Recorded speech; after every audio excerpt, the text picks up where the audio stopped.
Good morning, good evening, or good afternoon, wherever you are in the world. Today, Nate's going to continue his series of commentary videos with you as the viewer.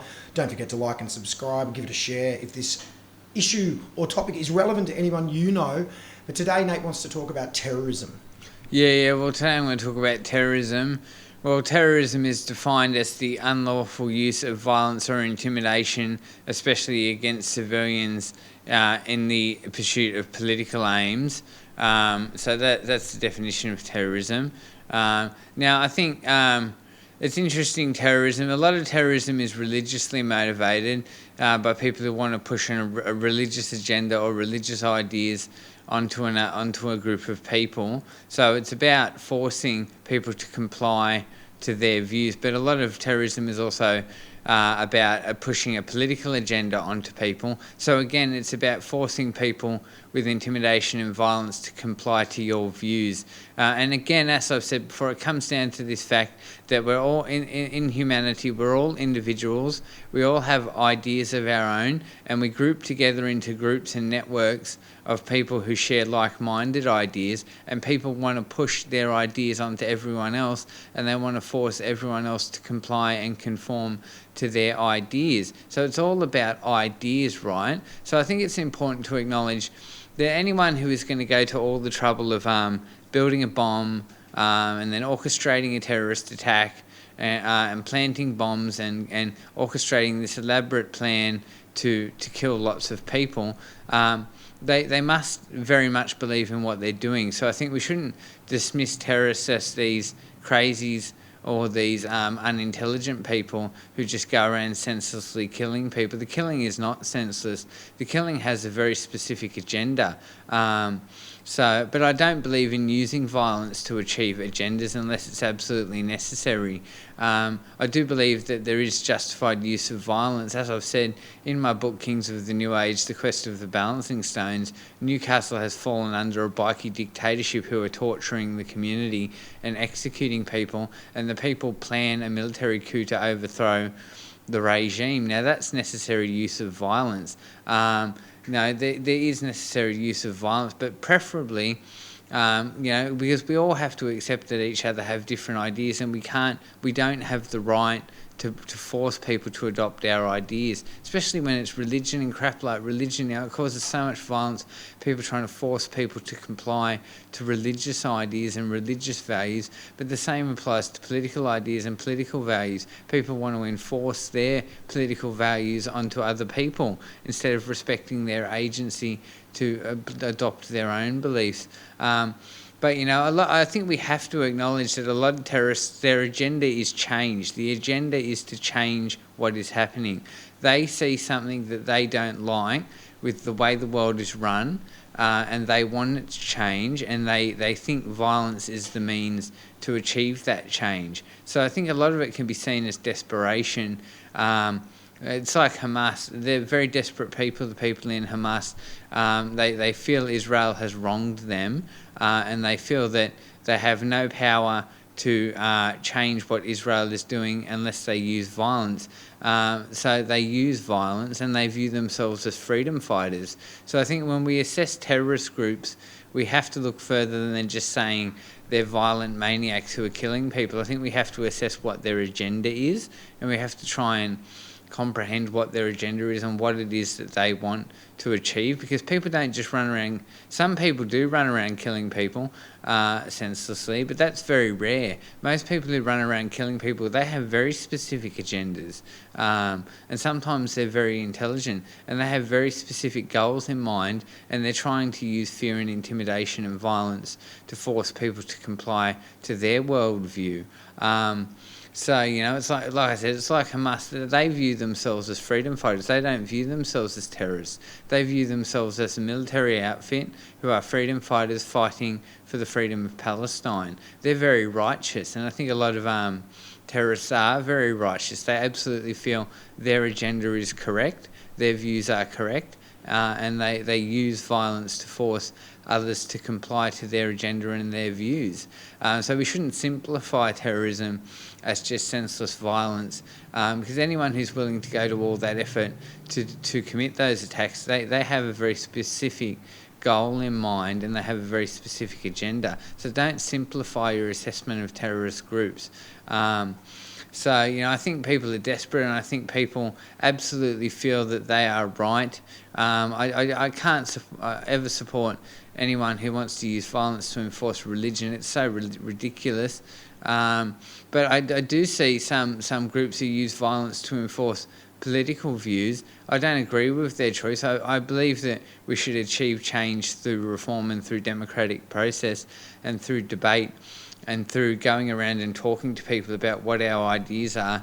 And if we feel we are so right and righteous, we should debate with people and discuss with them until we convince them that our view is right. And we have to accept that people may never accept our view.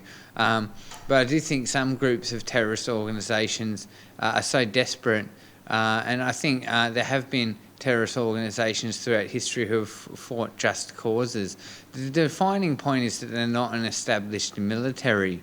So really, an established military belongs to a nation, where a terrorist group is usually just a group of individuals who have grouped together around a set of ideas. So that's not that big a difference. They're all human beings using violence against other human beings to achieve an agenda. So, what does it matter if they're an established military of a nation or if they're a group of people who share common beliefs? They're all humans using violence and fighting war and conflict. But one of my big views about conflict is that military groups should only target military groups. Conflict must remain between military groups, and military should only target military targets. So I could never support the use of violence against civilians and people who aren't involved in the conflict. But I'm not one of these naive people who says that there is never any appropriate use of violence. That's naive. Absolutely there is appropriate use of violence, and I accept that there are conflicts and wars among people over ideas and ideology, and over wrongs and injustices, and sometimes it comes to violence. That's why I say I accept that there is violence, I accept that there is war and conflict, and people disagree, and those disagreements result in violent conflicts.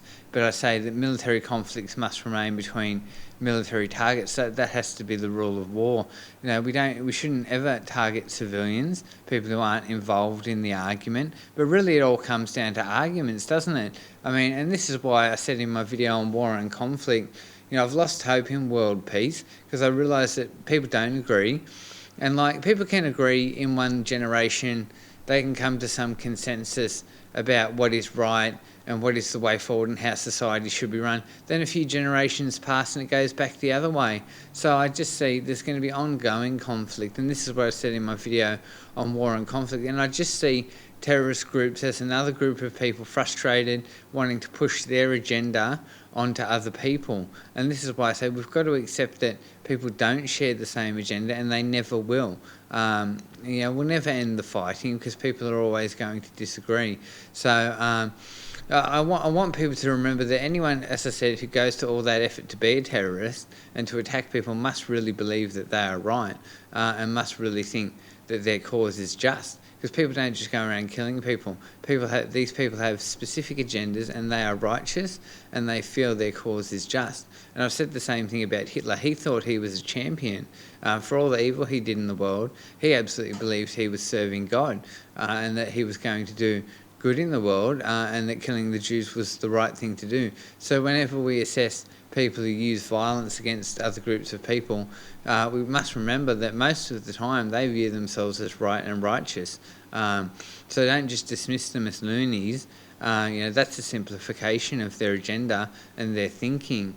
Try and assess their thinking and understand where they're coming from, because understanding is the key to world peace, and we're only ever going to end conflict if we come to learn to communicate better and to come to have more empathy for each other's perspectives, because all conflict comes down to the fact that people have different perspectives, different values, different views and different agendas. So terrorist organisations, most of them view themselves as freedom fighters. It's like the IRA. They viewed themselves as freedom fighters. But again, that defining thing is, I think it's never right to target civilians. I accept there is acceptable use of violence and people have the right to use violence in the name of just causes.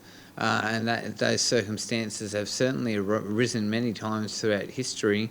But, targeting innocent people in violent conflicts isn't acceptable. Military conflicts have to remain between military targets. So again, that defining point is that a military belongs to a nation. But how does that give those people any more right? What? Because you belong to a nation, you have the right to kill other people? What gives you the right to kill other people? What, because your government said to? Who cares what your government said? It doesn't give you the right to kill anyone. Oh, I was just following orders. What crap. I was just following orders. Think for yourself and think for yourself what is right and wrong. But I've watched a number of videos of extremist groups killing people, and I just want to say that level of violence, I don't know how those people reach a point in their life where they become such brutal murderers. Because I've watched videos of like ISIS lining people up and executing them, dozens of people, killing dozens of people.